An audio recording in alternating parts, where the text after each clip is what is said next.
ছিল cockroach party self declare cockroach পার্টির সদস্য দেবদীপ্য গাঙ্গুলি বিভিন্ন বামপন্থী ও অতি বামপন্থী সংগঠনের পক্ষ থেকে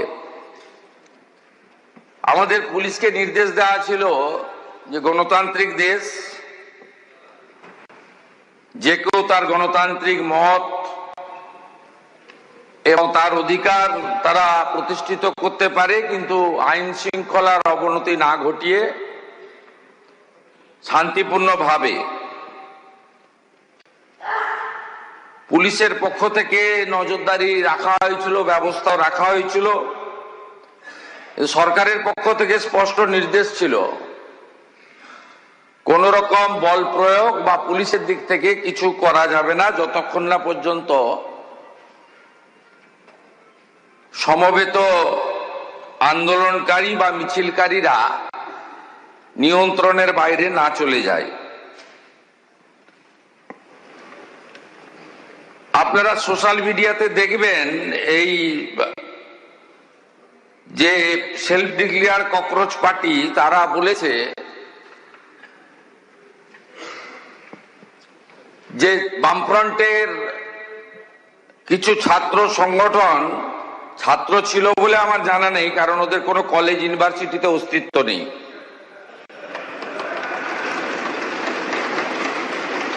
তারা এই কর্মসূচিতে ঢুকে পড়ে। এরা হলো এসএফআই, ডিওয়াইএসএ, এআইডিএসও, এআইএসএ, এআইএসএফ, পিএসইউ আর ইত্যাদি ইত্যাদি। এই মিছিল শান্তিপূর্ণভাবে এগোচ্ছিল।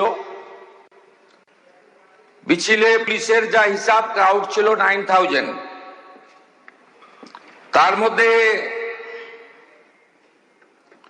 কলকাতা এবং পার্শ্ববর্তী এলাকা থেকে ভোটে হারারা পিছন থেকে খিদিরপুর, মেটিয়াবুরুজ, রাজাবাজার, পার্ক সার্কাস, আকরা ফটক, বেলগাছিয়া, রাজারহাট, নিউ টাউন, বাগুইহাটি এবং ইত্যাদি ইত্যাদি সাপ্লাই করেছেন।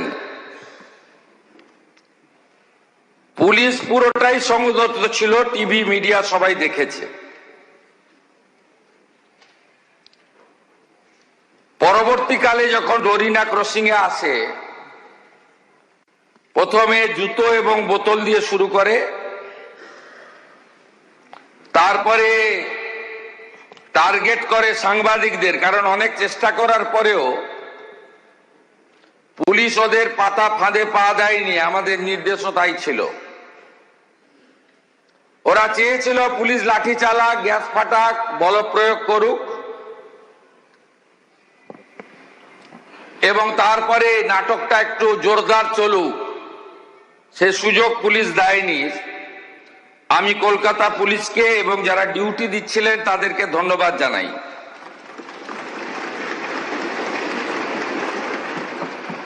অল্প বিস্তর আহত হয়ে মেডিকেল নেননি, চলে গেছেন এমন সাংবাদিক অনেক বন্ধু থাকতে পারেন। 6 জন সাংবাদিক বন্ধু যারা গুরুতর জখম হয়েছেন, রক্তপাত হয়েছে, তারা সরকারি হসপিটালে চিকিৎসা নিয়েছেন। দীপঙ্কর দাশগুপ্ত, মাখন পাত্র, সুমন মহাপাত্র, রিক পুরকায়স্থ, শিলাদিত্য কর, কৃষ্ণেন্দু মজুমদার।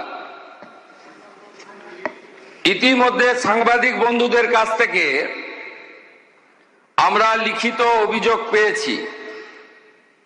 মোট 6টি মামলা রুজু করা হয়েছে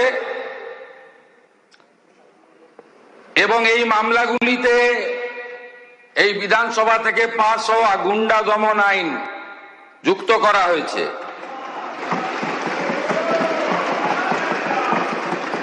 1 নম্বর রেফারেন্স কেস হেয়ার স্ট্রিট থানা, মামলা নম্বর 151।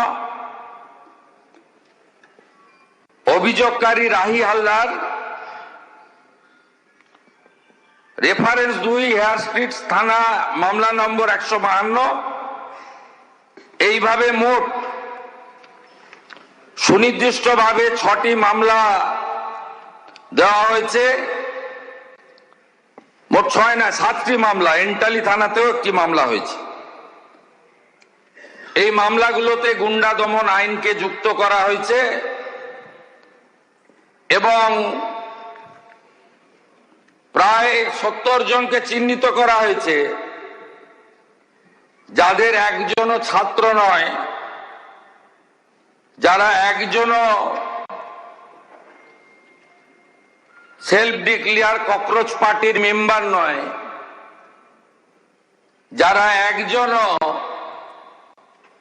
নিট সংক্রান্ত আন্দোলনকারীদের অংশ নয়। 4 জন কুখ্যাত লোকের নাম আমি এখানে বলছি, যাদেরকে আমরা ছাড়বো না। আরো বাকিগুলোর নাম তো আমি এখানে বলে সময় নষ্ট করব না। Afroz of Rajabagan, Nahid of Khidirpur, Tanvir and Nizam of Ekbalpur, Rahul Jamal of Watgunge. এই 5টা গুন্ডার নাম আমি এখানে ঘোষণা করলাম। গুন্ডা দমন আইনে এমন ব্যবস্থা নেব যাতে একদিন নয়, এই গুন্ডাদের 3 পুরুষ মনে রাখে।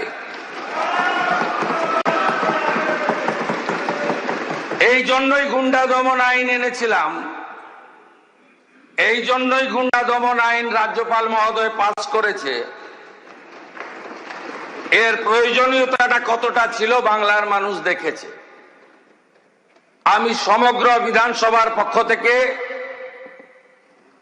সাংবাদিক বন্ধুদের উপরে শারীরিক আক্রমণের নিন্দা করছি।